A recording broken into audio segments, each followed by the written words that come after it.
Welcome to episode of Potion Sword Run. In this episode, we're going to be talking about PlayStation canceling another game. This time, it's another Horizon game. First of all, they shouldn't be betting this much on Horizon. I mean, there's not a big old fan base out there. She's not going to be a thing. She's not the best next thing. She isn't.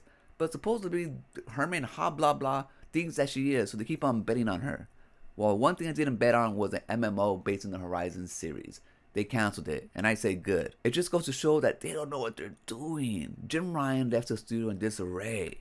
He bet on live service, which they all had to cancel. I think there's only, 2 more in development after this cancellation? Which leads me to believe that this generation of PlayStation 5 is like kaput. It's gone to shit. It's not going to be able to save it. The PlayStation 3 had the same similar fate, except that they were able to save it on the back end of the PlayStation 3. Given how games now take like 5 years at least to make, especially the ones that Sony's making, that's it. They're going to be PlayStation 6 launch titles, whatever's being worked on now. Like, all these studios wasted all this time, 5 years, 4 years, 3 years on these live service games that they shouldn't be making in the first place. And now having to start all over. They're not going to make games for this generation. If anything, maybe towards the end of the generation we might have these games. But by then, it's already too late. This has to be the worst PlayStation generation there's ever been. I mean, hands down. And I don't think they're going to be able to fix it. I really don't. I'm hoping I'm wrong. And I know there's a few games out there, like Wolverine. There's a Ghost of whatever. I don't know what else there's out there, you know? Intergalactic. But even those games, I mean, we get one this year, maybe one next year. Like, one for each year that's the PlayStation's going to have. After that, what? Nothing? This was a waste. I mean, if you're into third-party games, which I am, but I play them on my Xbox, then, PlayStation might have been like a saving grace, I guess. At least a third-party game to get to play. And a few first-party games like Astrobot, Returnal, freaking, not Jackson Dexter, Ratchet and Clank. You get a few first-party games here and there. And all these third-party games. So, I mean, it's understandable that you don't feel the same way that I feel. But given that I have an Xbox and a Switch and I play my third-party games on those, and I have my PlayStation for exclusives, it has been a total letdown. And given that there's going to be no more exclusives coming out because they canceled all of them, like, what do I have to look forward to? Might as well just get rid of it. The only reason why I don't get rid of it, though, is because I got rid of my PlayStation 3 early on, like, because of the same freaking reason, no games. And then towards the end, they came out with, Last of Us and all the good games and stuff. And I was like, oh, why I missed out, And I don't want to miss out again on exclusives, but I mean, I don't know. I'm like stuck in limbo because I see all these cancellations left and right, and knowing that they're going to have to restart these games again, they're going to take another, 5 years? 2 at least?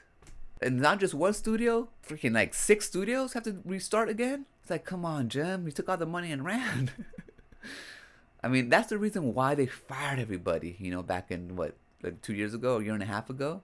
But I mean, why did it take so long to cancel all these games? If you can see that clearly it was not the way. The Sony that we knew, the PlayStation that we knew, it's not the same PlayStation now. These guys are all brand new, people coming in and have these ideas not about building games or building great experiences for us. They're trying to build games that can make the most money. And I don't know if this is a sign of them waking up because they canceled all these live service and stuff and they're going to go back to their bread and butter. Or if they just think, no, they need to know a better way of trying to make all the money. It sucks for people who bought PlayStation this generation, but hopefully for next generation, they wake up. Hopefully, this is gonna save Sony, because the way they've been releasing games isn't gonna save them. For example, Spider-Man, which is one of their best-selling games, they don't own the IP, so they don't make all the money on it. If they owned it, they could be milking that franchise, just making buku money. But no, they know it too. They talked about it, how they have to move away from stuff like that and actually invest into their own franchises. And hopefully that's a good sign, but, I don't know, because they keep on making these freaking live service games and canceling them. At least, with Xbox, they still have a bunch of first-party games coming. And, speaking of which, that is what's going to save PlayStation this generation. Doom. Any Xbox game that comes out, Avowed's going to come out soon, so eventually that's going to be on PlayStation. The Outer Limits will be on PlayStation. So, I mean, at least they'll be getting those games. They'll be getting bangers at least. But no thanks to Sony, because obviously they don't know what the hell they're doing. Please, you guys got to step away from Horizon. Aloy, she is not going to be a thing. I mean, those are fine, side games, but they're not going to be the pillars of your major franchises. I mean, they're not. And I know Herman Holtz loves that character so much, but he's going to do the same mistake that freaking Jim Ryan has done and bet on the wrong games.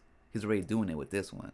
Anyways, I'm going to leave it right there. Remember, always be kind to yourself and enjoy your life. And I'll meet you right there.